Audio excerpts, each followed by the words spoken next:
अस्सलाम वालेकुम guys, welcome to my channel legal way YT. आज की वीडियो में हम डिस्कस करने वाले हैं आईसीसीपीआर को। सबसे पहले देख लेते हैं कि एग्जामिनर आपसे आईसीसीपीआर के मुतल्लिक किस किस्म के सवाल पूछ सकता है। एग्जामिनर आपसे इसके सेलिएंट फीचर्स पूछ सकता है।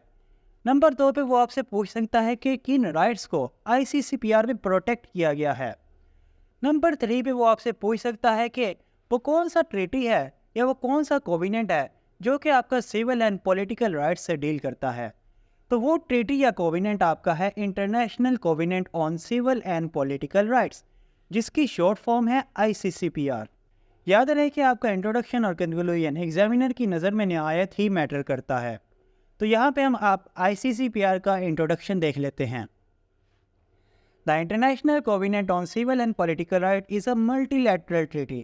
मल्टीलैटरल ट्रीटी का मतलब ये है कि ये जो आपका ट्रीटी है एक से ज़्यादा नेशंस के दरमियान किया गया है। कोई इसमें दो नेशंस नहीं है बल्कि दो से ज़्यादा नेशंस हैं।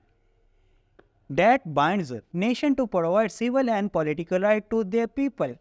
भाई ये करता क्या? भाई ये कहता है कि प्रोवाइड करो सिविल और पॉलिटिकल राइट्स। किनको? लोगों को। भाई ये स्टेट को कहता है कि आपके जो लोग हैं, जो आपके सब्जेक्ट हैं, उनको उनके सिविल और पॉलिटिकल राइट्स दिए जाएं। It was adopted by United Nations general assembly. इसको अडॉप्ट किया था यूनाइटेड नेशन जनरल असेंबली ने। कब अडॉप्ट किया था? दिसंबर 16, 1966 को। The treaty came into force on March 23, 1976।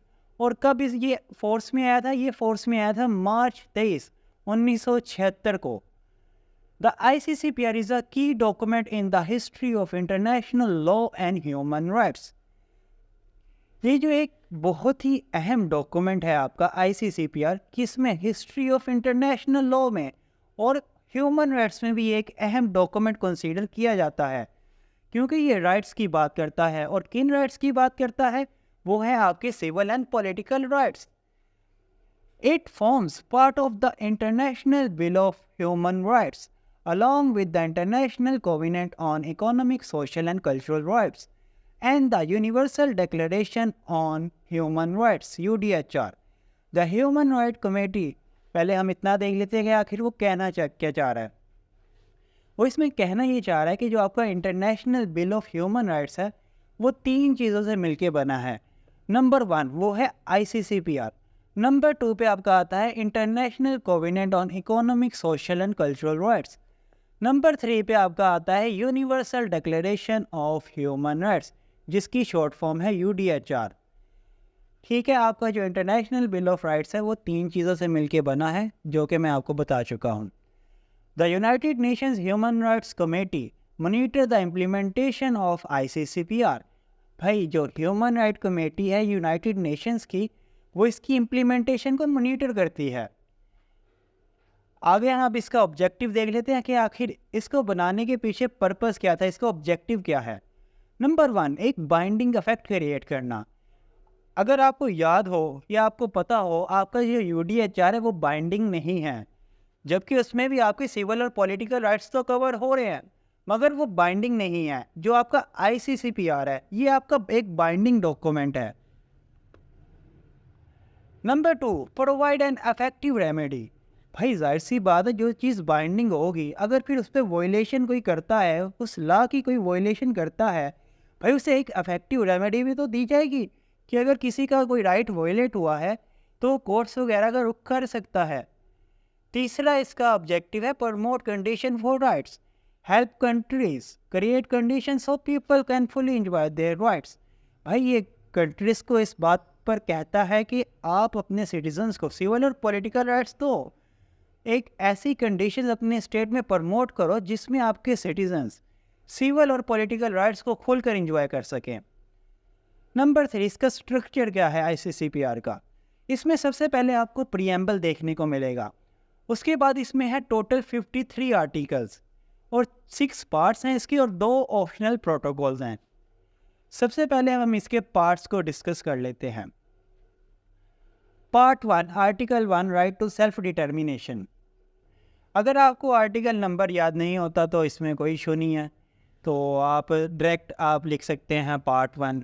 Right to self determination भी लिख सकते हैं, वो आपकी मर्ज़ी है कि आप किस तरह आपको ज़्यादा सूट करता है। अगर आपको आर्टिकल नंबर याद हो ये वेल एंड गुड है, वरना आप इसको छोड़ सकते हैं। तो पार्ट 1 आपका है the international covenant on civil and political right recognise the rights of all people to self determination. This includes the right to freely decide their political status, pursue their economic, social and cultural rights, and manage and use their natural resources। भाई part 1 आपका क्या करता है, recognise करता है rights of all people, तमाम लोगों का हक सेल्फ डिटर्मिनेशन का, जिसमें शामिल है कि वो हर कोई डिसाइड कर सके कि उनका पॉलिटिकल स्टेटस क्या है, अपने economic, social and cultural rights को परसू कर सके, उन राइट्स को यूज़ कर सके जो उसके सोशल, इकोनॉमिक और कल्चरल राइट्स हैं। Manage and use their natural resources, manage और यूज़ क्या कर सके, अपनी नेचुरल रिसोर्सेज को वो मैनेज और यूज़ कर सके। पार्ट 2 डील करता है आपका आर्टिकल 2 से 5 तक, जो कि क्या बताता है कि रिस्पॉन्सिबिलिटीज़ ऑफ स्टेट, आखिर एक स्टेट की जिम्मेदारियाँ क्या हैं। Part 2 of the International Covenant on Civil and Political Rights include important point about protecting rights। इसमें क्या शामिल है, important points, किसके रिगार्डिंग के राइट्स को प्रोटेक्ट किस तरह किया जाए। Countries must respect and protect the right outlined in the covenant for everyone under their control। भाई कंट्री रिस्पेक्ट करेगी और प्रोटेक्ट करेगी किनको, उन राइट्स को जो कि इस कोवेनेंट में दिए गए हैं हर किसी के लिए। They can't discriminate against anyone based on race, sex, religion और अदर फैक्टर्स। भाई किसी किस्म की डिस्क्रिमिनेशन स्टेट में नहीं की जाएगी। अगर एक बंदे ने, अगर दो बंदे हैं, उन दोनों ने सेम क्राइम किया, सेम नेचर है क्राइम की, तो भाई दोनों के लिए सेम पनिशमेंट ही होगी, यानी कि एक को आप पनिशमेंट कोई और दे दो, एक को कोई और दे दो। भाई सबके लिए राइट्स बराबर है। अगर एक को कोई राइट मिला है, एक का राइट टू लाइफ है, दूसरे का भी राइट टू लाइफ है। ये नहीं कि आप एक से राइट टू लाइफ ले लो और एक को कहो कि भाई तेरा कोई राइट टू लाइफ नहीं है। सबके लिए इक्वल राइट्स अवेलेबल होंगे। To support these rights countries must create laws and take necessary actions. इन राइट्स को सपोर्ट करने के लिए कंट्रीज कवानीन बनाएंगी और कुछ ज़रूरी एक्शंस लेगी। If someone rights are violated, they should have access to help। भाई अगर किसी का राइट वायलेट हुआ है तो उसका राइट है कि वो मदद ले सके, अदालतों से, पुलिस से जाके कोई कार्रवाई कर सके, और वो अदारे इस बात के पाबंद है कि वो उस बंदे को उसका right दिलवाएं।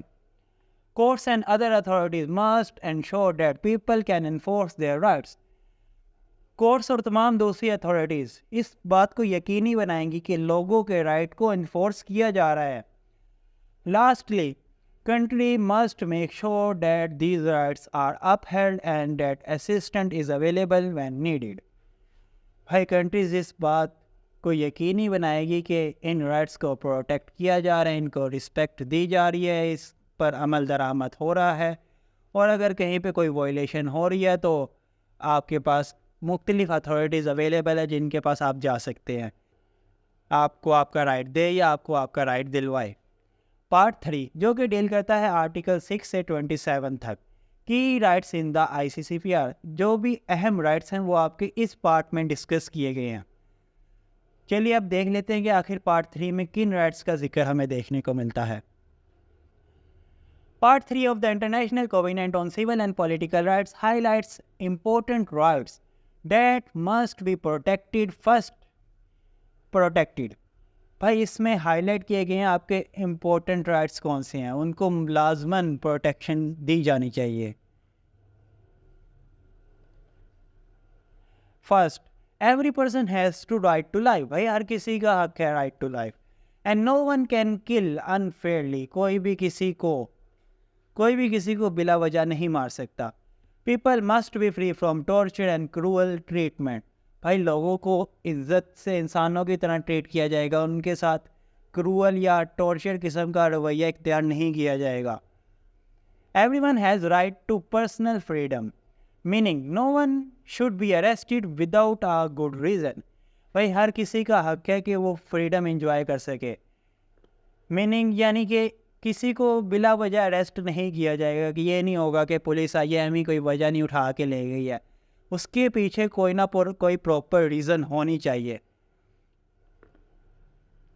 The ICCPR also ensures the right to a fair trial. भाई सबका हक है कि right to a fair trial, कि फेयर ट्रायल हो, किसके ज़रिए से? एक इंडिपेंडेंट कोर्ट।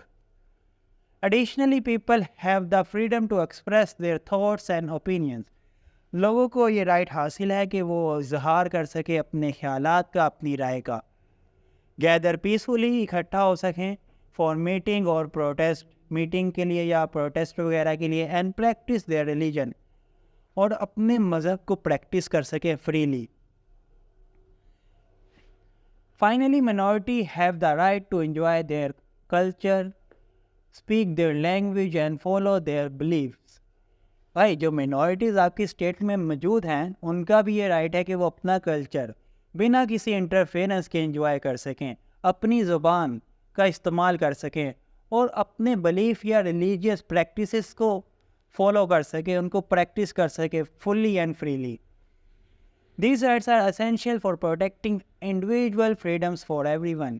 भाई ये जो आपके राइट्स हैं ये ज़रूरी हैं, कि क्यों ज़रूरी है? प्रोटेक्ट करते हैं इंडिविजुअल फ्रीडम को, ठीक है, हर किसी की।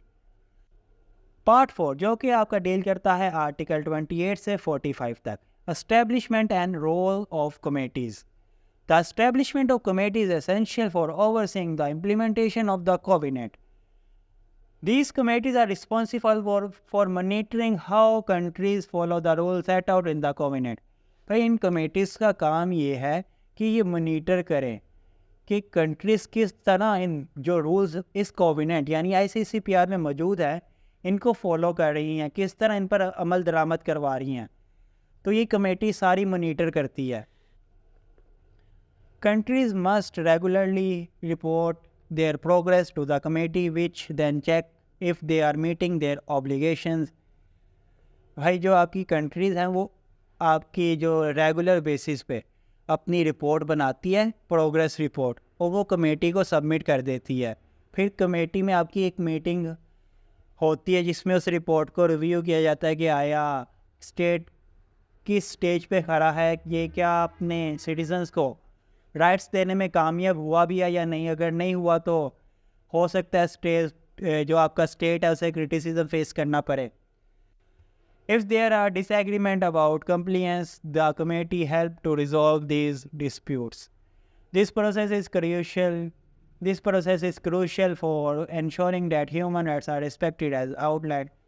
मेन बात जो आपने इस पैराग्राफ में याद रखनी है कि ये आपका जो है पार्ट 4 ये बताता है कि आपकी कमेटी बनेगी कैसे, उसका काम क्या होगा। उसका काम है कि मॉनिटर करना कंट्रीज़ को कि आया कंट्रीज़ किस तरह राइट्स को इन्फोर्स करवा रही हैं।